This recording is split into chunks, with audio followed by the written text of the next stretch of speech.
I was trying to get a court date. I was trying to get the abuse to stop. I was trying to get the threats and the harassment, the intimidation, and the assaults to stop.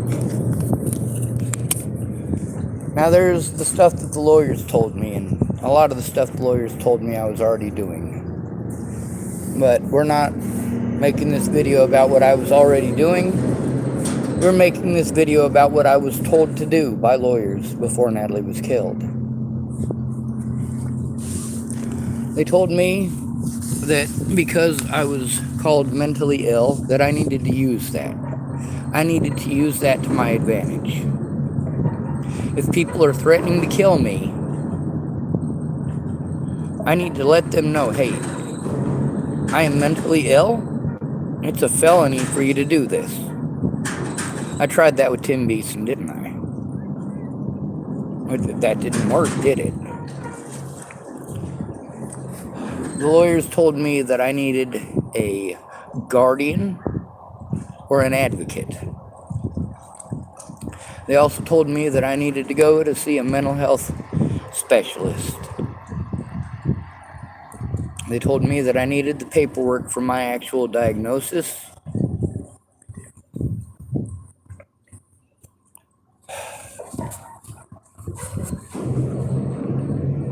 I did what I was told. They told me that I needed to document the stuff as it was happening.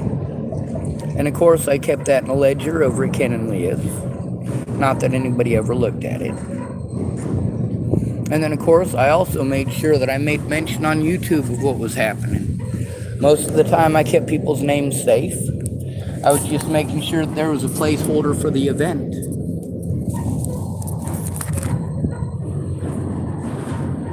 I was told to make copies and give the copies to somebody safe. Somebody who would actually try to do something if the cops tried to pull some more of the BS that they pull nationwide. Because, of course, the lawyers are well aware that these things happen. The most important thing was to not get stuck with a public pretender. That was the most important thing. I don't want a public pretender. That's what all these people want to tell me. Darren O'Connor and every other lawyer I spoke with all told me the same thing. Dude, you don't want a public defender.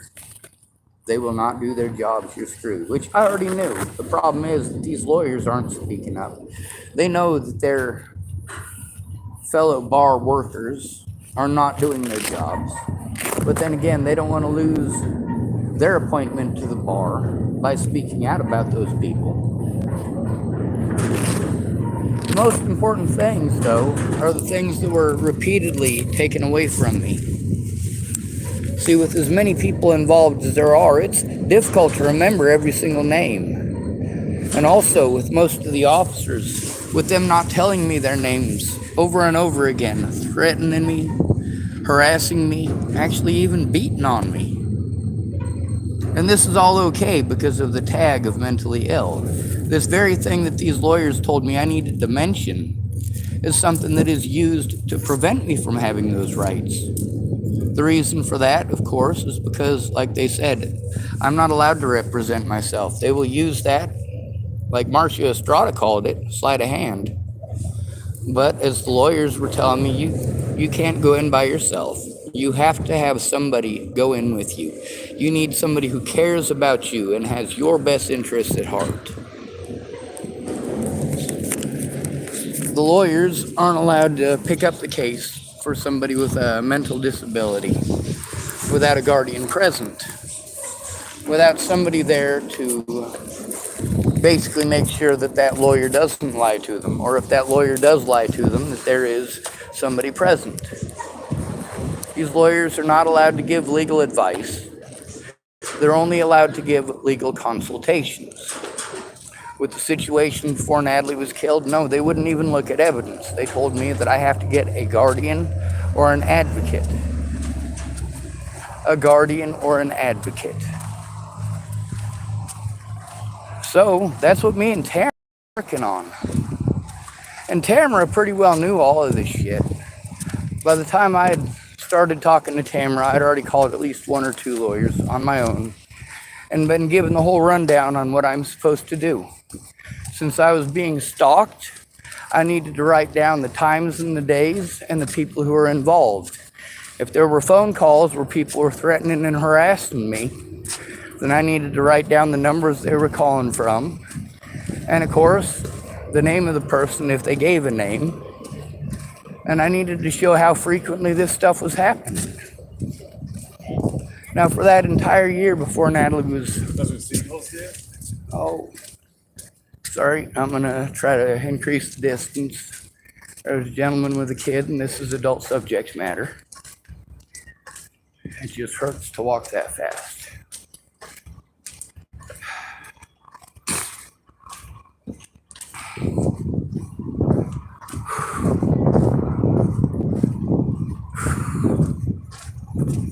I don't remember exactly where I was at, and I do apologize for that.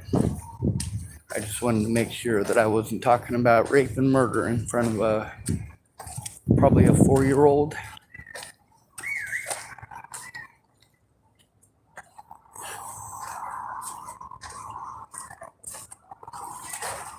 And you get to see how everybody wants to do the whole hiding what they're saying. They don't want it recorded. They want everything to be a secret. You can't help me if you're keeping secrets. You can't help me if you're lying to me. If you're going to tell me something that I'm being treated like I'm schizophrenic for saying, you need to come forward about that instead of allowing me to be victimized because of something that you said to manipulate me.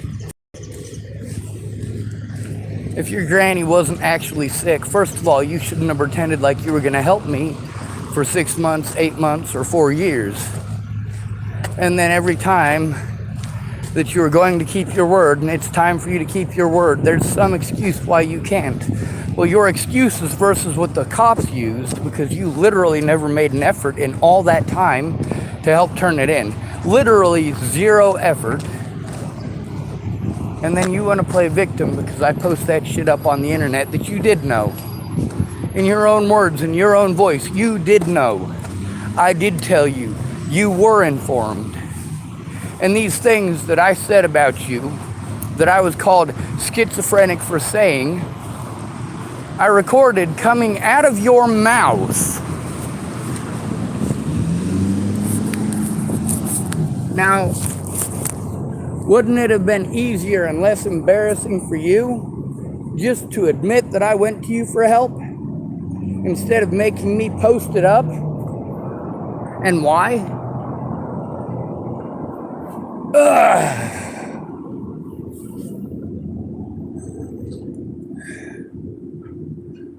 Wouldn't it have been easier for you to admit that I went to you for help before Natalie died?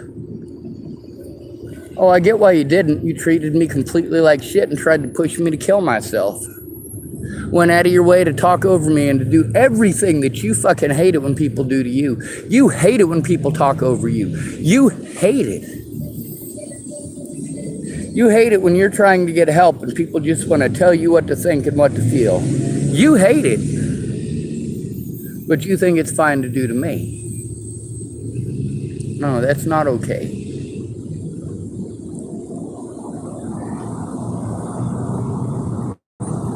I did what the lawyers told me to do. I called all the places that the lawyers told me to call. The thing is, I had to do these things alone. That is the number one thing that these lawyers told me I could not do. Do not try to do these things on your own. The problem is, if I don't try to do these things on my own, they will not happen. I'm having to go to drug dealers for help and alcoholics for help. These lawyers don't quite understand that. They don't understand that the people here in Hood River, of course, the lawyers that I'm talking about, I spoke with before Natalie was killed. Before Natalie was killed, I did everything I could to try to get people to listen and understand. Please listen to me. Please stop giving me advice and take a look at what's going on. Stop telling me that a bird in the hand is worth 2 in the bush. Stop telling me I just need to love myself. Stop and try to understand. There's a bunch of people who wanted to treat me like shit because I missed everybody. I don't have a support network anymore. Everyone threw me away before Natalie was killed. Before Natalie was killed. And then those of you who say, oh, well, you should just forget about it because they found Natalie's killer. You know what? I was trying to get help for a full year before Natalie was killed to try to get help stopping threats, harassment, and violence. You guys want to ignore everything that has been done to me before and after Natalie's death because all you give a fuck about is Natalie. Oh, they found Natalie's killer. So none of these other crimes actually fucking happened? You're gonna pretend that none of the things that are being done to me are being done because they found Natalie's fucking killer? Are you fucking insane?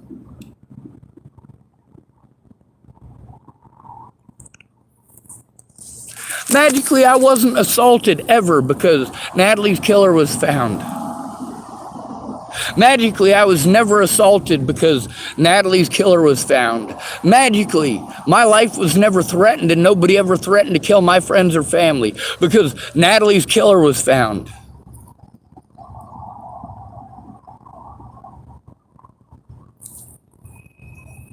Magically, because Natalie's killer was found, it makes it okay to deny me my rights as a human being. It makes it okay to deny me my rights in court. It makes it okay to force me to go to people with a history of abuse against me to try to get help. No, these things need to be supervised. The situations with Mandy Hughes, you know what? Either she was gaslighting me or she wasn't. But the fact is that the evidence all shows gaslighting. It all shows that she repeatedly and intentionally misled the situation, intentionally wasted my time, and went out of her way after the fact to work together with my other predators to try to cover up her crimes and her involvement. No, there's a reason all of these people went to YouTube. There's a reason that I recorded all of them and put them on YouTube, because they repeatedly fucking lied to me. They repeatedly misled the situation.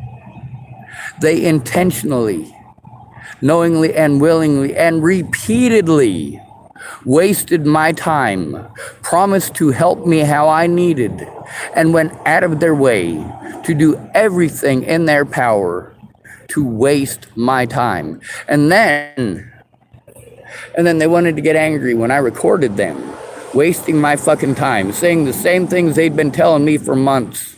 Things that I was being called schizophrenic for. Things that I was being called delusional for. And these people's excuses are what? We should listen to them, each and every one of their individual excuses. Oh, they're all mad after the fact because they got fucking busted. They shouldn't have fucked around.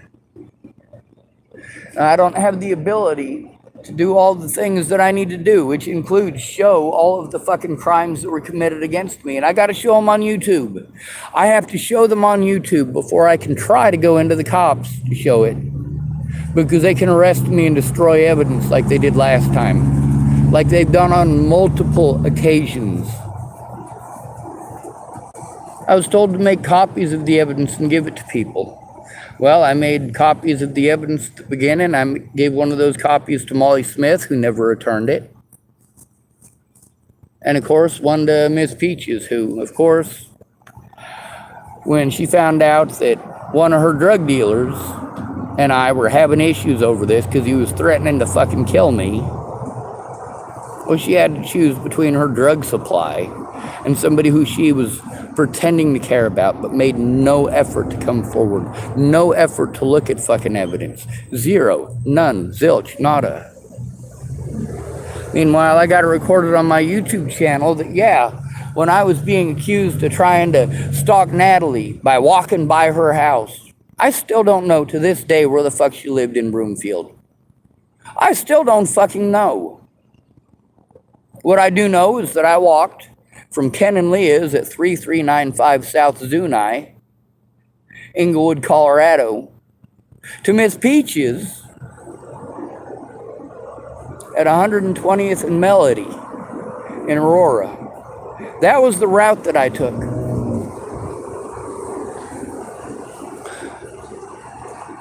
Natalie and her friends and family had been stalking my Facebook for over a year by that point. Their comments prove it. Their harassment proves it. And her saying that I walked over 100 blocks to go see her. Over 100 blocks. Did she write down that it was at her request? Oh, or that she wasn't there, that it was a protection order? Or, oh, that I had been trying to get a protection order against my predators, including Tim Beeson? No, these people were fucking with her head and fucking with mine. And none of it was okay. None of it is okay to this day. And forcing me to go to my predators for help. Oh, you have to have family. No, my family doesn't give a fuck. That's why we're supposed to have these government agencies. To make sure that people with family like mine don't fall through the cracks. But then again, none of these government agencies are going to do their jobs unless you have family who's involved. You get to hear officer after officer after officer. Well, don't you have family? Don't you have friends? No, I fucking don't. I don't have anyone that fucking cares. If I am victimized, I just have to take it. You say you just need to man up. Are you just manning up? No, you're not. You're not enduring this. Being forced to go to my dad to be victimized by my dad again. To have people say, oh, Sean, you can't record it. No, I'm not going to trust a goddamn thing you have to say if you don't want me to record it. Because that is the first thing that the fucking lawyers told me to do. Record it. Record it. Record it. Record it. Record it. Record it. You have to fucking record it. And because you're called mentally ill, you have to have someone help you to turn it in. You have to have a guardian or an advocate.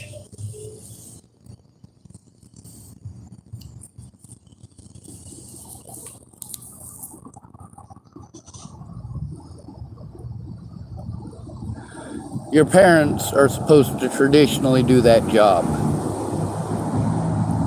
My dad was only interested in bullying me while I was up there. It's do what Brian wants when Brian wants it, or Brian becomes abusive. And you know what? When you're in that environment, you have to just take it. I had to understand the importance of my evidence. My dad didn't want to understand the importance. He didn't want to listen. He just wanted to talk. Only what Brian Schwartz has to say matters. Only what Brian Schwartz thinks matters. Only Brian Schwartz's assumptions matter. Nobody is a human being except Brian Schwartz, and Brian Schwartz is owed everything. Brian Schwartz will not admit to his mistakes, but he wants you. He wants you to take responsibility. He wants you to take responsibility. Like me, he wants me to take responsibility for him spending time in prison for things he actually did. I was sent to prison for things I didn't do. Did my dad bother to find out anything that has happened in the last 4 years? No. My dad tried to buy me off. Well, that didn't work. He wanted to buy his name off the internet. Look at my YouTube channel. Was he able to buy off the name Brian David Schwartz? Was Brian Schwartz able to bribe his name and his wrongdoings off of my YouTube channel? No, absolutely he wasn't. With all of these people who want to argue with me, literally what I'm asking for them to do is what I was told to do by the lawyers before Natalie was ever killed. The things that Tamara and I had gotten started, and had we actually finished it, then I would have been able to defend myself against Natalie and her friends. I would have had a guardian or an advocate that I could go to when there was a crime committed against me who would help me to turn it in. Megan Misegatis wants to make some claims that she did things. Well, let's get it out in court, bitch. Let's get it out in court. Oh yeah, I'm not allowed. I'm not allowed. Because you didn't do your job, I'm not allowed. Yay. Doesn't matter how much time or energy I wasted on those things. Kind of like Jen Beebe. I'm told I got to go to Jen Beebe. If I'm abused or assaulted, I got to go to Jen Beebe. And I go to Jen Beebe, and Jen Beebe isn't interested in that. She's got her own agenda. She's got her own ideas of what I should be doing. And we're going to do what Jen Beebe fucking wants, instead of turning in my predators. Then, of course, she got into a little bit of trouble for that. So she was supposed to help me to do those things. She was actually court-ordered by the courts in Scottsbluff, Nebraska, to do her job. She had to be court-ordered to do her job. And for 6 months, she went out of her way to literally ignore me at every step, every turn. That's how me and Meg Missigatis got involved with one another. Jen Beebe was not doing her fucking job. And then, of course, after all that time of Jen Beebe not doing her job, going out of her way to not do her job, she tells me, oh, she was misinformed. Oh, a year and a half later, you're going to tell me you were misinformed? And I need to subpoena you? See, that's the problem with not having a parent or fucking guardian. That is the problem with having to go to a government agency or people who are government subsidized. That is the problem with not having the ability to record every single moment of every fucking day. I don't get to record it when people throw bottles at me unless I already have it fucking started and recorded. Is somebody who's assaulting me gonna wait on me to turn on my phone and start a recording? If I don't have the ability to record these things, such as right now, where I can't record on my phone as well as make the phone calls, but the phone calls still need to be made, I'm still told I have to make them. But then, of course, because it's just me, it's these people's words versus mine, and they can play fucking stupid, and there's nobody to stop them.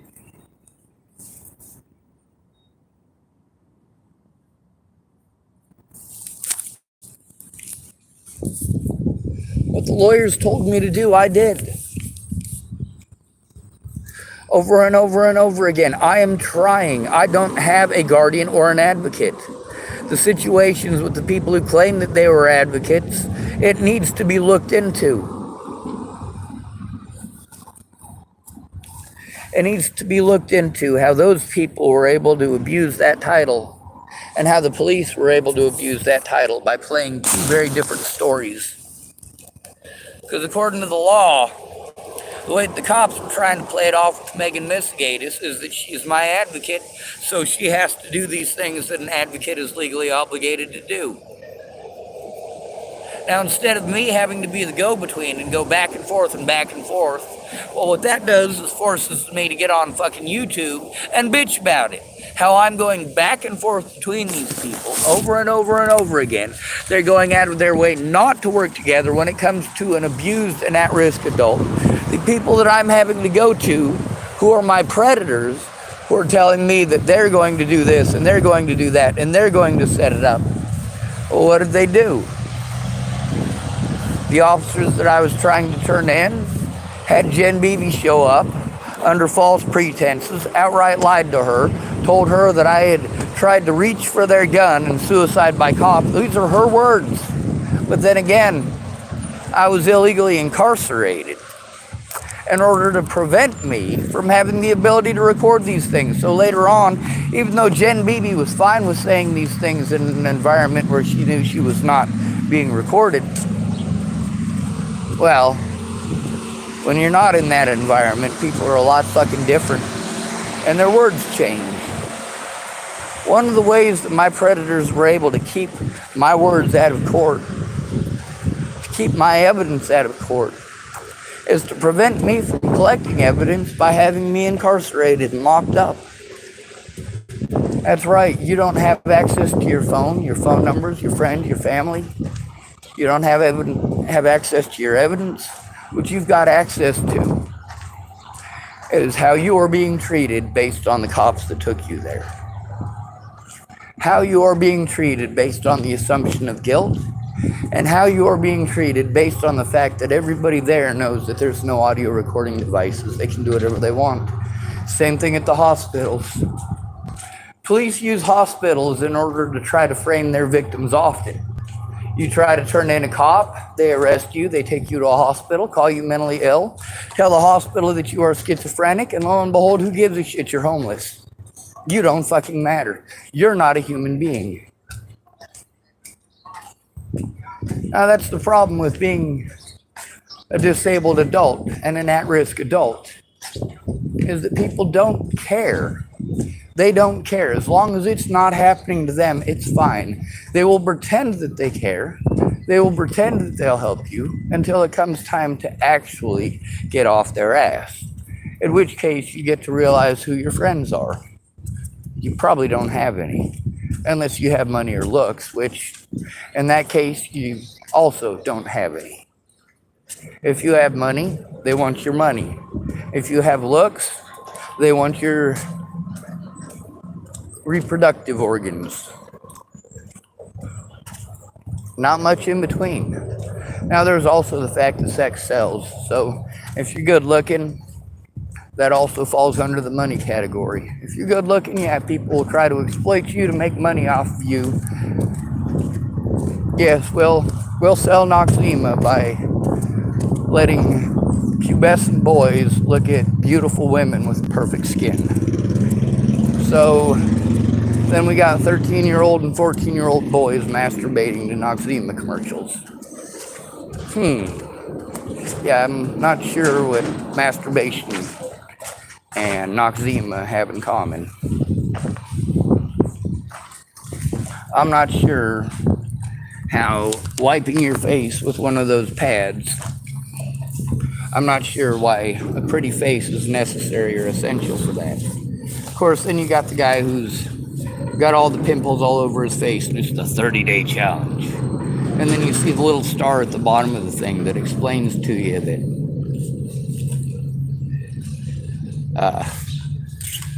the way that it's actually going to work for you may be different from the way that it's shown in the dramatization. Dramatization? Actual results. Dramatization. Wouldn't that be simulated results? If it's dramatized instead of actual results?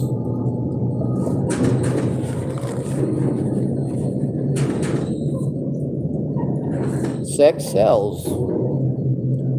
I mean, there's fast food stuff that they don't really have to put pretty people on there. It'll help sell more because you'll remember a pretty face. You'll remember a pretty face, and you'll remember that pretty face is associated with Noxzema. So when you're going through and you're looking at the Oxy thing and you're looking at the Noxzema, you're going to think Noxzema girl. Oh, that's the good stuff right there. I'm going to buy the Noxzema and not the Oxy crap. Okay. Sex sells. The lawyers that I spoke to, all of them have a pretty good grasp of the fact that the law doesn't work, public opinion does. Because whether or not people follow the law is based on their public opinion. What is the political climate at the time?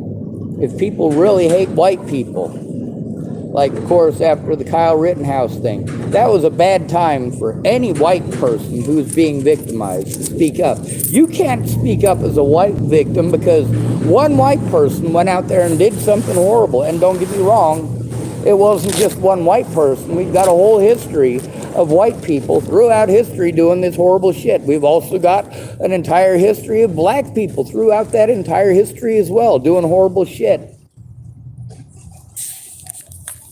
If I gotta hide the crimes against me or pretend that they don't exist until the political climate changes, well, there's a statute of limitations for a reason.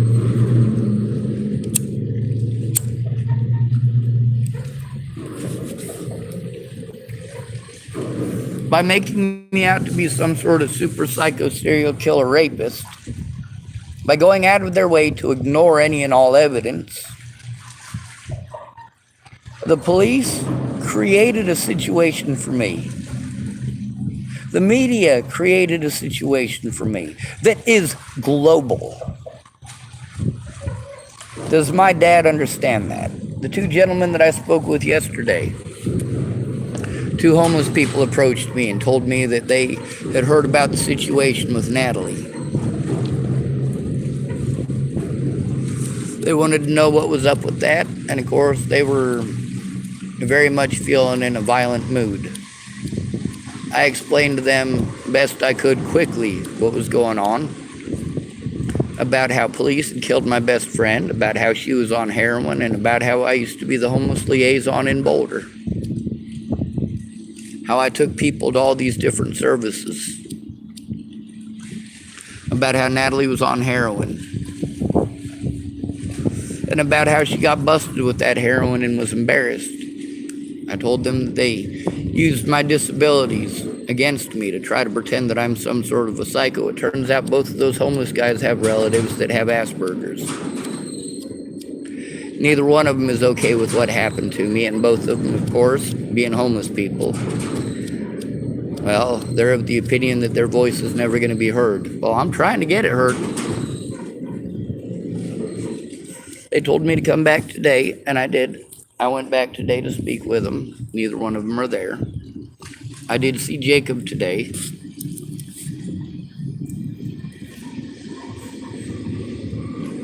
There's a lot of stuff that I was told I didn't do because I had to go in alone and do it. And because the witnesses were ignored. Nobody would talk to the witnesses. My public pretenders wouldn't even try. Now, one of my public pretenders, one of the 7 of them that I had when I was in Arapahoe County, did call Miss Peaches.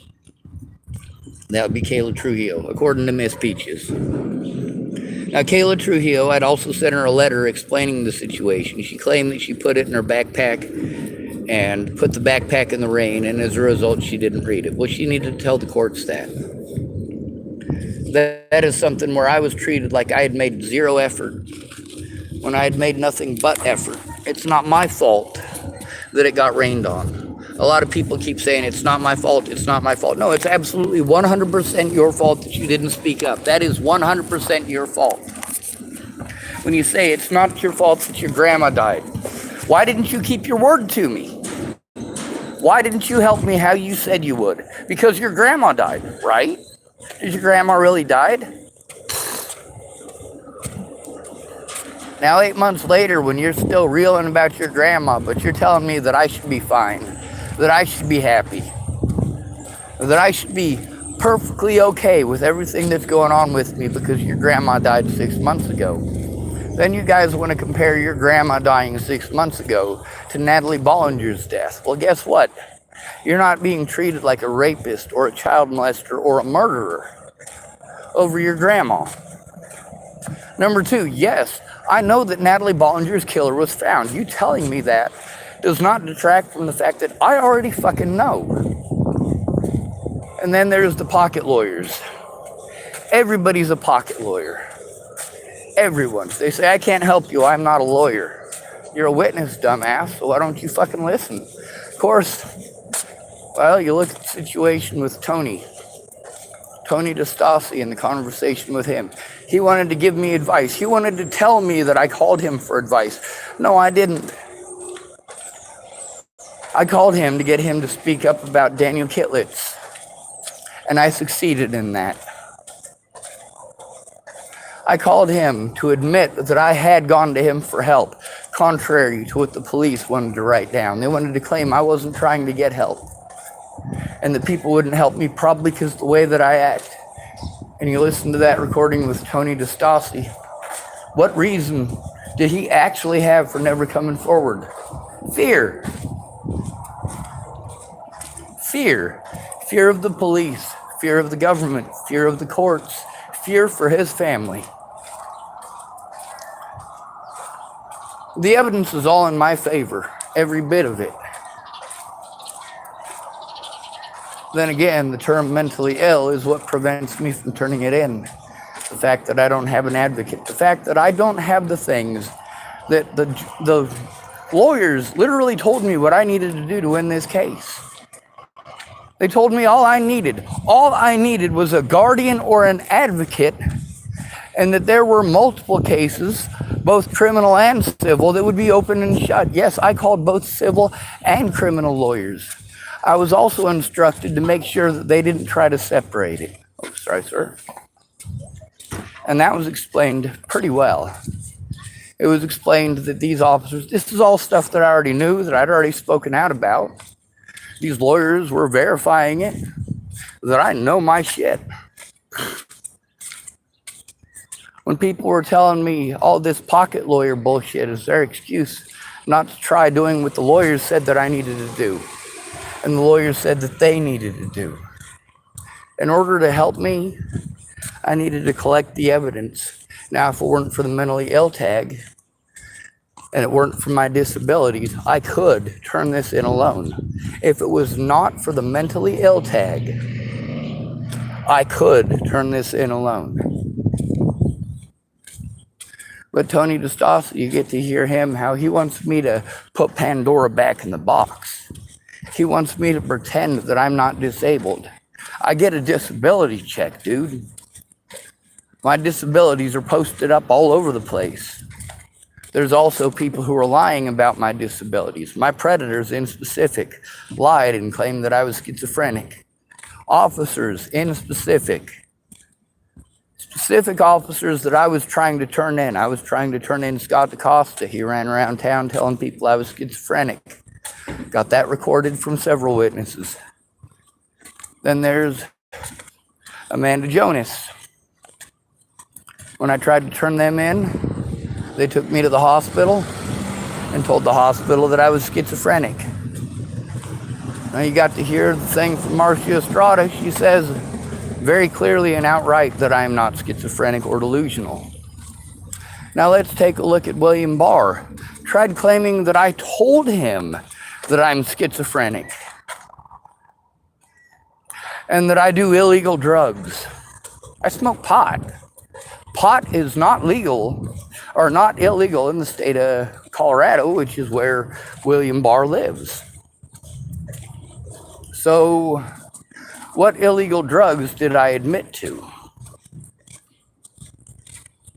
Hell, if I lived in Denver, Colorado, I could admit to doing mushrooms. It still wouldn't be illegal. Mushrooms are legal in Denver. And you get to take a look at actual proof here in Hood River that even with free mushrooms sitting on the ground, a big ass bag of free hallucinogenic mushrooms, and I didn't touch them.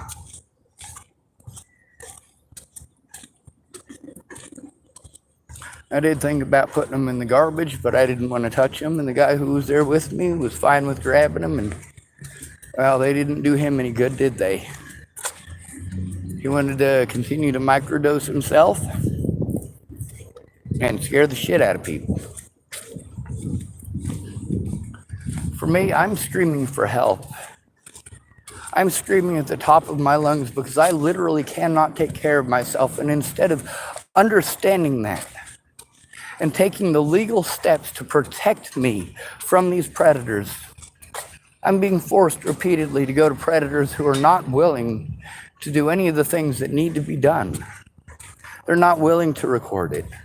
With Megan Misegatis, there are multiple situations where she had my permission to call places on my behalf, including lawyers, to set it up so that I would be heard, not so that she could lie to me and dictate to me about a situation that she has made no effort to come forward about. Zero effort, and has zero evidence of. So, I mean, really, what good is she doing me? Just like everyone else, they don't want it to be recorded and they don't want it public. Well, it's going to be one or the other. You're either going to help me get it into court or it's going public. I'm sick and tired of being victimized and treated like I'm not trying. I'm the only one trying.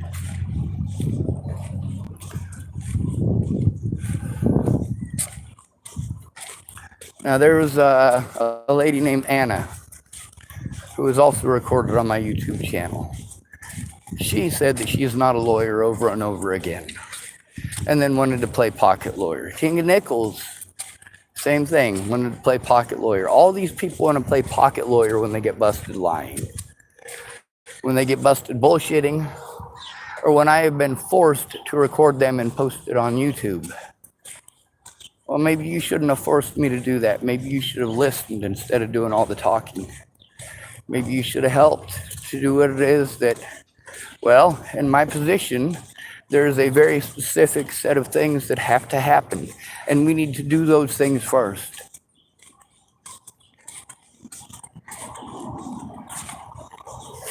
That can't happen if you guys never come forward. You allow me to be railroaded and force me to do, well, in some of these situations, very dangerous things that could get me killed to try to get heard. Because here's the thing, folks. This is hell. It is a living hell. Trying to get help when you are denied every bit of help that you're supposed to be allowed. You're denied all of your rights as an American citizen, despite the fact that you're an American citizen. You're denied all of your rights as a disabled person, despite the fact that you're disabled and collect a disability check. And people want to tell you you're just lazy, you just need to go get a job. Instead of finding out what's going on, they want to judge you and pass judgment on you and bully the fuck out of you. And then when you have been bullied to the point that you want your life to end and you have tried everything that you can to try to get some help stopping the threats, harassment, and assaults. And these people have pushed you to the point that you want your life to end. But instead of ending your life, you go to the police to try to get help. And instead of helping you to stop the abuse, they have you locked up on suicide watch. Obviously, I wasn't trying to commit suicide. I was trying to get help. Any fucking retard can figure that out.